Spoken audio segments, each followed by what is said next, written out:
Good morning, good afternoon, good evening, depending on when you are watching this live stream. My name is Matt Solomon, co-founder of Channel Program, and I've got with me Ryan Seymour of ConnectSecure. Ryan, why don't you introduce yourself, tell the world a little bit about yourself, your role with ConnectSecure, and I don't know, maybe like a random fun fact about yourself if you got one. Yeah, for sure. So, happy to be here. Ryan Seymour, VP Consulting Education at ConnectSecure. I've been in this industry in the MSP space for about 20 years now. Really passionate about helping organizations keep their customers safe. My focus here at ConnectSecure is really education, professional services, consulting services, and really just turning complex cyber risk into strategic business outcomes for partners. That's what it's about. So today, excited to share some practical ways MSPs can move beyond severity scores. Fun fact about myself. So when I'm not doing cybersecurity stuff, I live here in Southeast Michigan, right near the Great Lakes, specifically Lake Erie. And I am also a fishing guide on the weekends. So if you're ever up in the Great Lakes area and you want to do some salmon, walleye, or perch fishing, get in touch with me. I'm your guy. Nice, that's fun. I actually took my nephew. We were in Colorado. We went. It's walleye, you said, right? Yep. Yeah, walleye. Yeah, and yeah, it's fun fish to catch. Yeah, for sure. The first time, so that is a fun fact.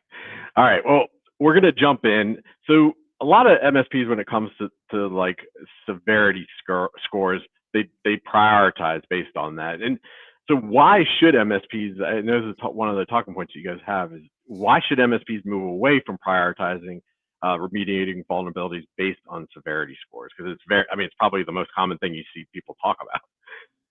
Yeah, for sure. And I think it's the old tale of the telemetry that we've always used to help us prioritize, right?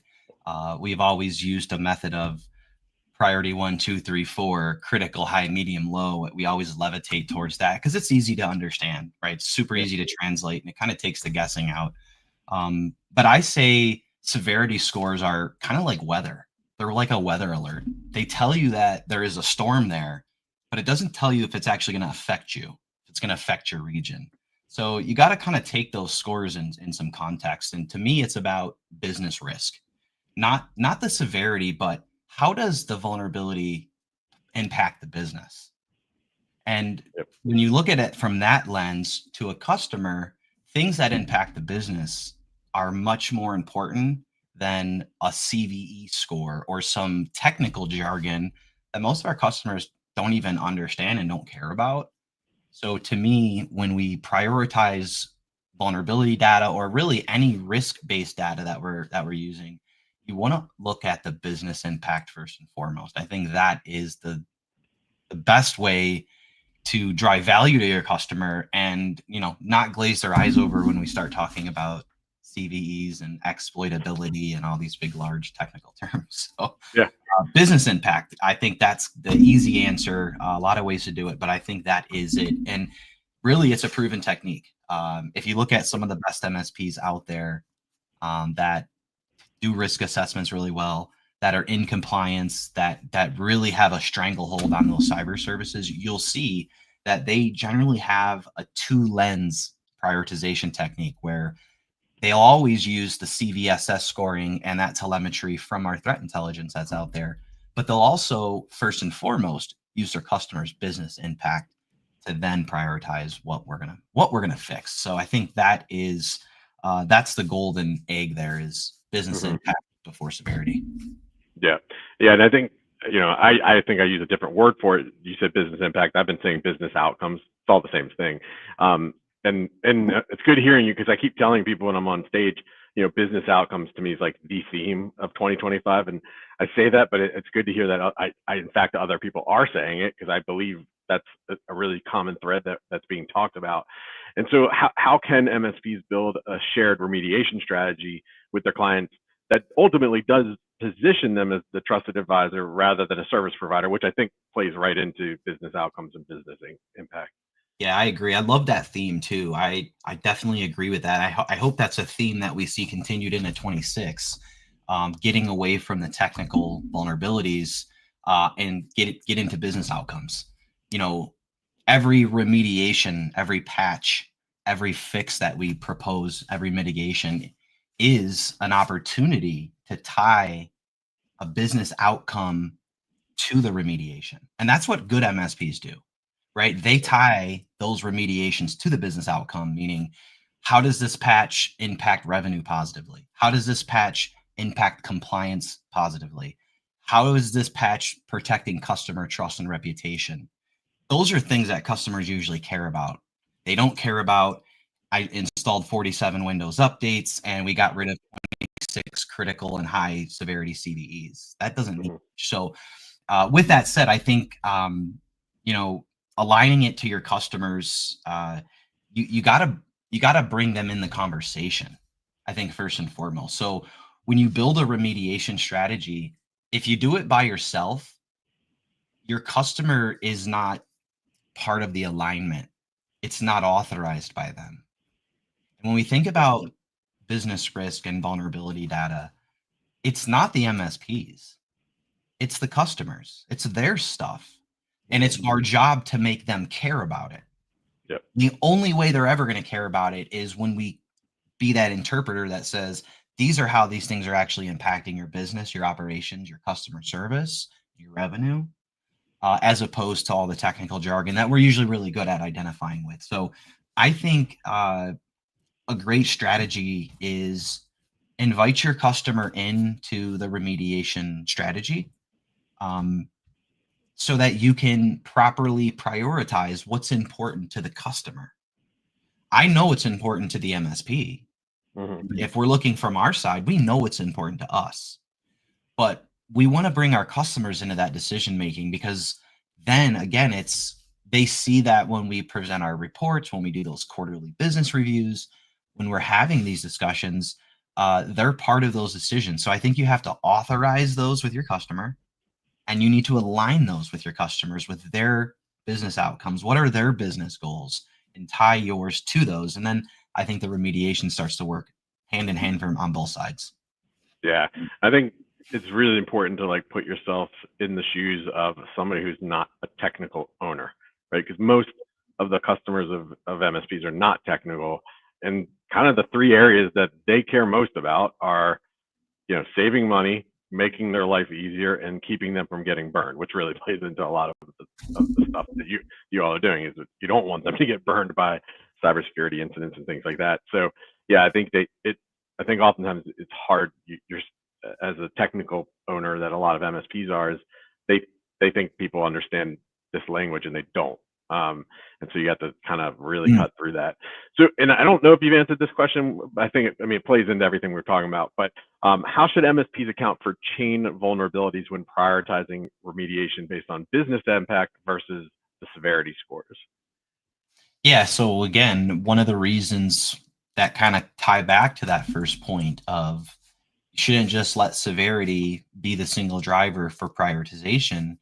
Um, when we look at, I mean, even if you look at this year, there are some examples where we saw low severity vulnerabilities that were chained together that created a critical exploit.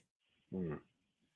Really great examples out there. If you go do a quick GPT or Copilot search and just say, give me some examples of chain vulnerability attacks in 2025, it's alarming how many there are. The most Yeah. the most notable being like an Ingram Micro. We Hmm. saw the Ingram Micro finagle happen this year. Yep. Again, low severity and a medium severity vulnerability chained together all of a sudden created an exploit that was critical. So again, if you're chasing criticals and highs all the time, you're going to miss those blind spots, right? Attackers don't always just knock the front door down, right? They try to find side windows and little spots to come through in. They don't always come through the obvious being criticals and highs and those exploitable things. Of course, we protect those because they're front and center. But those blind spots to me are those lows and mediums that a lot of times don't get the priority that they deserve because we're so busy chasing down high scores. So again, I think if we're using that context along with the business impact drivers, you're going to put yourself in a much better position to fix what matters the Hmm. most, as opposed to again just chasing down the weather radar that may not ever come over your house. Yeah, that makes a lot of sense. Um, one thing MSPs I think still struggle with like how to have these conversations. So what strategies or conversation starters could an MSP use to, initiate the remediation discussion with their client? Yeah, this is an area that we are really driving forward here at Connect Secure over the next 18 months. In addition to the product, we are really moving towards sales enablement and professional services to help partners and MSPs specifically have those, we call them BIA style conversations, business impact analysis. If you're following Yeah. the alphabet soup here. But I think it's very simple. It doesn't need to be some complex, drawn out thing. I think there's some very easy, low hanging questions that you could ask each and every customer and start to draw some of that data out. I'll give you some very simple starters for those that are listening. One of my favorite questions, and you could ask any of your customers, this doesn't matter what industry they're in, what processes drive daily revenue for you? That's a very simple question. It has nothing Yeah. to do with technology. Yeah. You just ask your customer, what processes drive daily revenue? Now, for those of you that are talking to a customer that is not inspired or driven by revenue, so AKA you got a nonprofit, you're dealing with education, I switched that word from revenue to customer service. Mm. Those are the two linchpins, in my opinion, on every business and every customer that an MSP would be supporting. Their business is usually driven by one of those two things or both of them: revenue, customer service. Those two things are almost always unanimous with every business. So I like to ask the customer that simple question. And what you will find is a company will tell you everything about their company. Everything. They Yeah. know all the processes. They know all the systems. They know how the business functions. And to me, like, that's what you want to do as an MSP is you want to have your customers start talking to you about their business. And when they do, you have to really pay attention to the words they use. And I'm very specific when we do these questions. MSP should pay attention to customers that we call it the business language. You said it earlier. You have to talk in the business language. If the customer calls a product a widget, call it a widget. If they call it a gadget, you call it a gadget.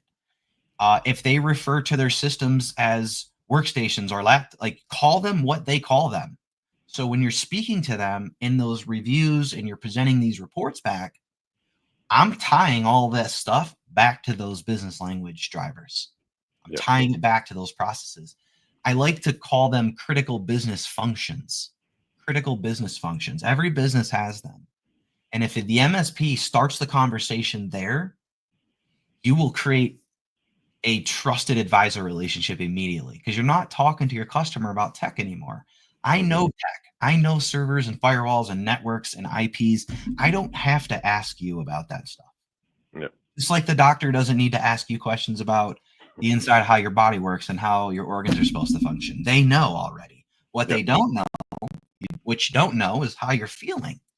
What is important to you?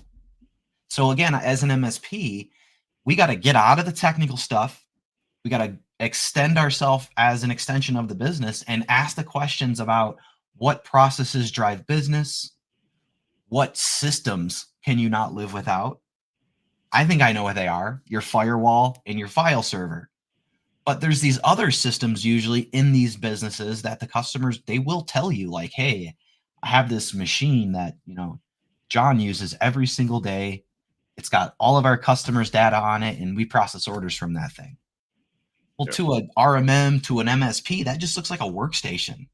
And if it's not a server or a firewall, we tend to not care about them. But to a customer, that might be the most important machine in the entire organization. They don't care about the firewall. They care about that machine that processes their orders, right? That's an example. So I challenge MSPs to ask that question to your customer, identify those business functions and what assets or technology they're using to drive those functions. That's what you're protecting. That's what you're scanning. And that's what I make my conversations around, is how I'm protecting those business functions through the vulnerability data. Yeah. I mean, you answered that so well, so I don't have too much additional commentary other than to say, when you ask the question, shut up and listen, because everybody, and we all have to remind ourselves, because we get excited when they say something and we want to just jump in, but then you've missed out on the 2 minutes of like just truth bombs that they were going to give you. That way, it's like going to really help the conversation, but you interrupted it. So that would be my one piece of additional advice. So Ryan, we do have a question from the audience. I'll pull it up. You can choose. You let me know if you prefer to answer it directly or if you want to answer it to that person individually, after the fact. Because I don't know if he's put in on the spot. Yeah, happy to answer. Happy to Okay. answer that for everyone. So, Yeah. Can everyone see the question, or should I recap Yeah. it? No, I mean, well, they can see it, so I'll read it though. When will Connect Secure become a PCI-DSS approved vulnerability scanner? Yes, great question. And for those that may not be familiar with that, we refer to this as ASV, approved scanning vendors. So there is a list out there of approved scanning vendors for things like PCI DSS, one of the payment compliance frameworks. We are in progress on that right now. So to become part of the ASV, the organization has to have a few colleagues internally that go through the certification process. And we have our Tampa office currently. We've got a few colleagues that are currently in the training. So I don't know that it'll be much longer. We have been working on this for quite some time now. I would expect to see that wrapped up probably by Q4, because I know we've been actively engaged in it. So PCI DSS is coming. I suspect this year. I don't have an exact date, but I know it's going to be this year. And there is a lot of alphabet soup in this conversation. So, and I'm going to add to it because you've already mentioned it, but I actually don't know what it means, which is CVSS. What does that mean?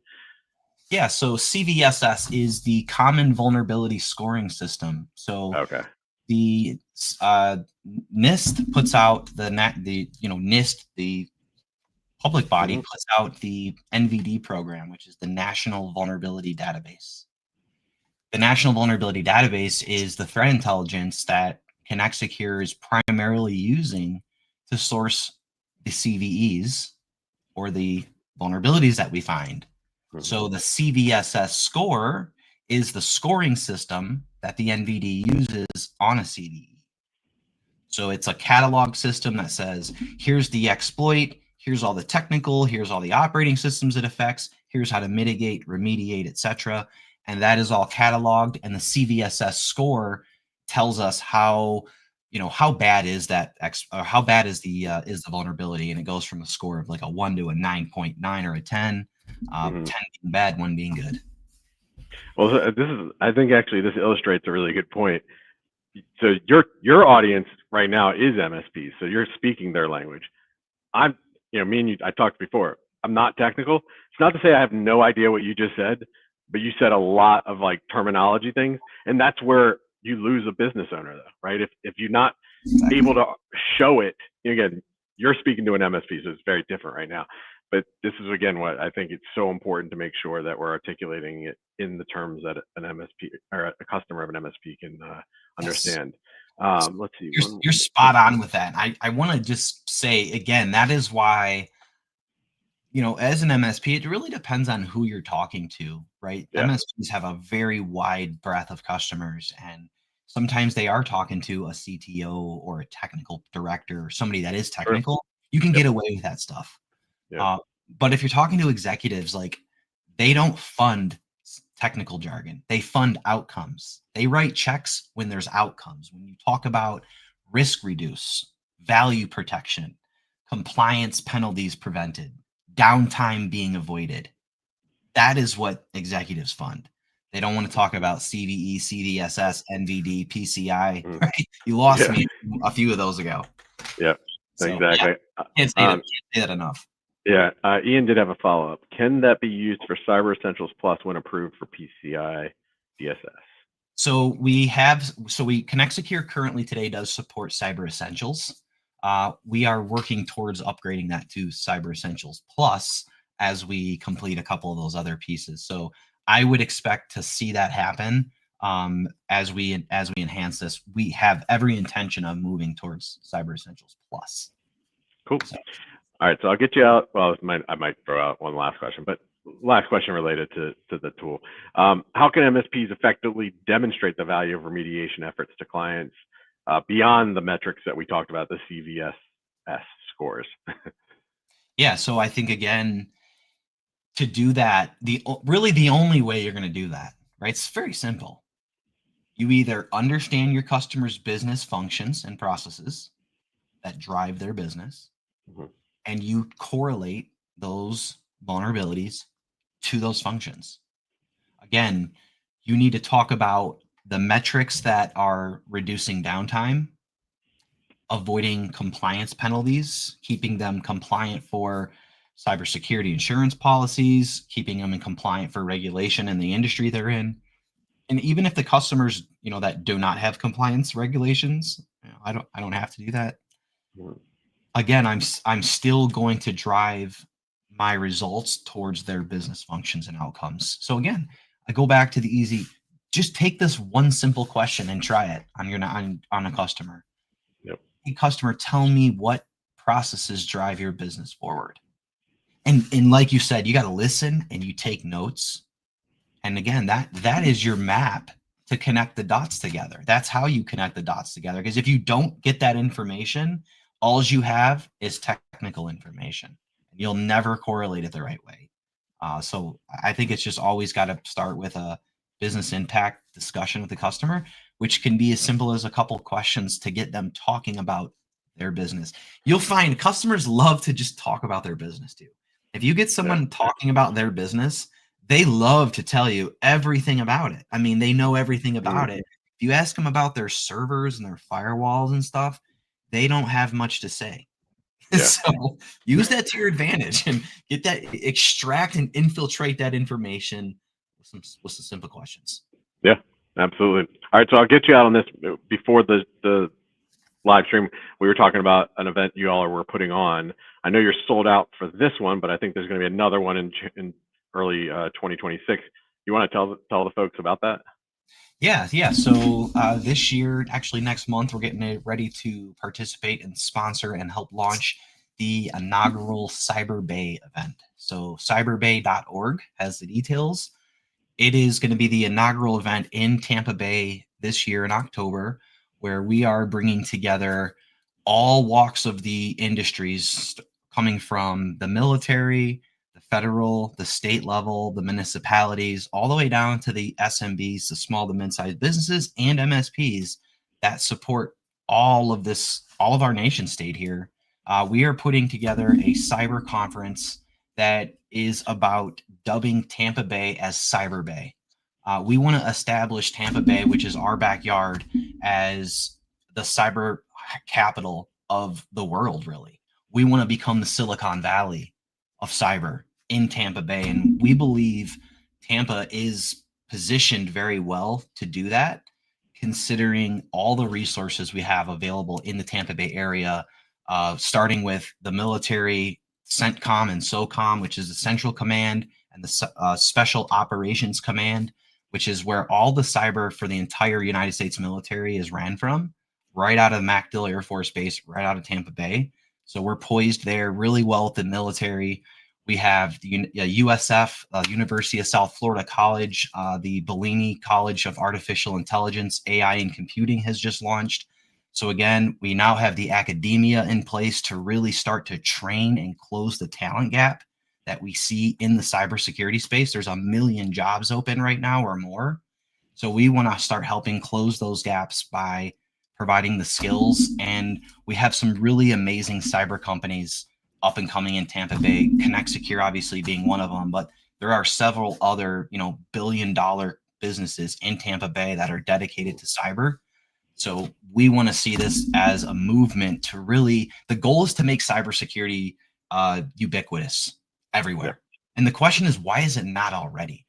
Mhm. Why are we still seeing companies get attacked over patches and phishing attacks and password exploits? The most basic things that we should be defending, we're still seeing that stuff happen today. So we want to try to create a movement, and that's what that new conference is all about. So October is going to be the first one. It is sold out, but if you want to jump in the movement, March of next year, we're going to be having the next conference start in March. So this is something you're going to see every year.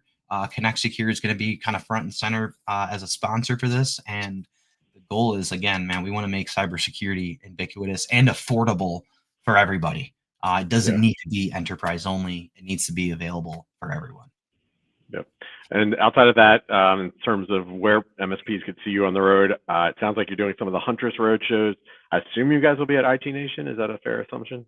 Yeah, we will be Cyber Bay October. We'll also be next month at DattoCon. So Kaseya at DattoCon, we'll be down there. We will be, of course, in Orlando for the IT Nation event. We're always going to be there. And then I believe we have a PAX 8 event scheduled in December. So Cool. Connect Secure is always on the road. I think every single month we are at some type of show, one of our colleagues, including myself. So we love to be in the community space, talking, networking with partners. In fact, at those conferences, I think the networking alone, I've picked up some of the most valuable lessons in my career at those shows. So love to be at those. If you guys see us there, recognize us, please come over, say hi. I'd love to connect. And our connectsecure.com, we've got our site listed where all of our events are at. So definitely come find us. We love to connect with partners.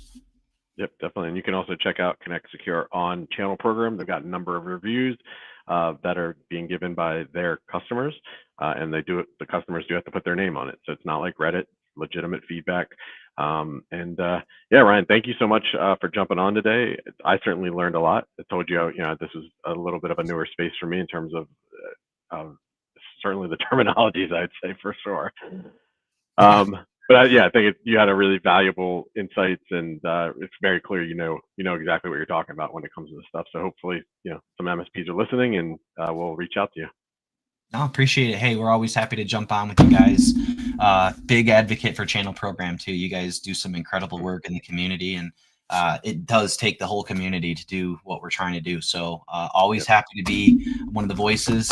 If there's anyone out there that wants to connect with us, get in touch. Love to talk to you guys, and appreciate everybody's time on a Wednesday afternoon. Awesome, man. Thanks so much. We appreciate it. Bye, everyone.